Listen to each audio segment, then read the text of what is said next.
Chauncey, shooting wasn't great tonight, but did you see more of an offensive identity from the team tonight, getting more into the stuff that you kind of wanted to get into? Yeah, I thought we, you hit it on the head. I mean, we just couldn't make, but I thought we did a pretty good job of getting a lot of the shots that we wanted to get.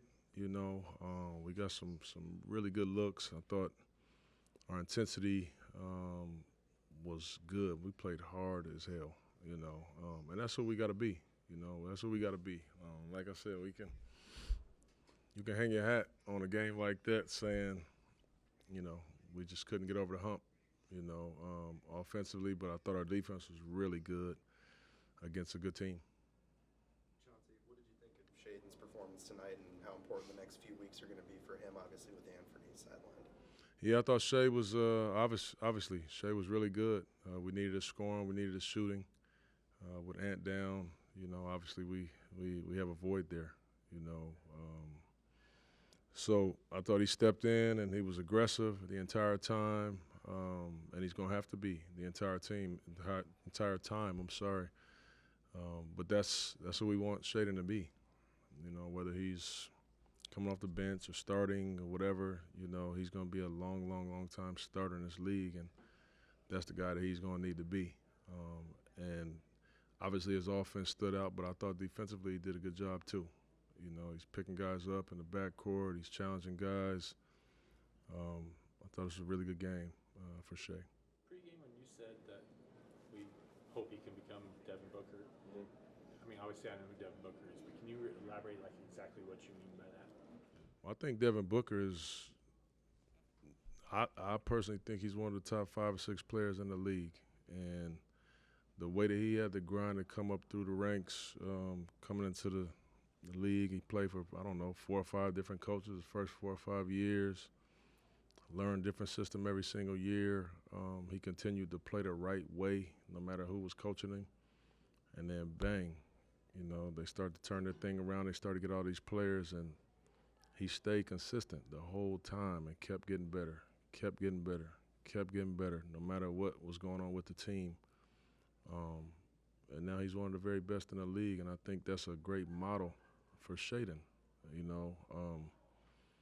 He's got that type of talent offensively, and defensively. So to me, that should be his model. So it's not necessarily the style of game, but how he went about the game? No, style too. Oh, yeah, style too. I mean, you look at Book. He can run pick and rolls. Shaedon's already getting pretty good at running pick and rolls. He can shoot standstill threes. Shaedon is really good. He's not shooting it great from 3, in the first game. And even today he wasn't excellent, but you're not leaving him. He's a knockdown shooter. Mid-range is really good. He can get to the basket. Obviously, we know what he can do at the rim, so he's a 3-level scorer. So, no, I'm talking not only his process, but just his game. Orlando kind of jumped on you guys early. You were able to kind of reel it back in as time went on. What did you guys change, or what did you do differently after that first quarter win? I think they had like 7 or 8 dunks. I think they scored a bunch of points in the paint. I didn't make any adjustments other than coming in a timeout and just asking who are we gonna be, man? People just keep coming in here like we got to scrap. We at home, like we got to scrap in these games, and whatever happens. And we just started playing so much harder. We started playing so much harder, and we got ourselves back in the game. And I thought our defense. I was really proud of our guys defensively in this game. But there was a moment. There's always a moment, when you're playing hard. There was a moment in the second quarter. I think it was maybe 3 minutes or something left. We up 5. We scrapping. We up 5. They're on the free throw line. Give up that offensive rebound. They get fouled and 1. 2 and 1s. I mean, it just changed the game. It changed the game. And obviously in a fourth quarter game, a 5-point game or whatever, like it's always a moment of truth there where you can't lose focus. And that was it, so that's something that we'll teach and talk about. You can never let off the gas. We finally got the game playing the way that we needed to play. I think we had like 10 fast break points in the second quarter. They had 11 in the first quarter, 0 in the second quarter. We got the momentum, and then in that one instance, we gave it back. So we got to just be able to focus better, longer.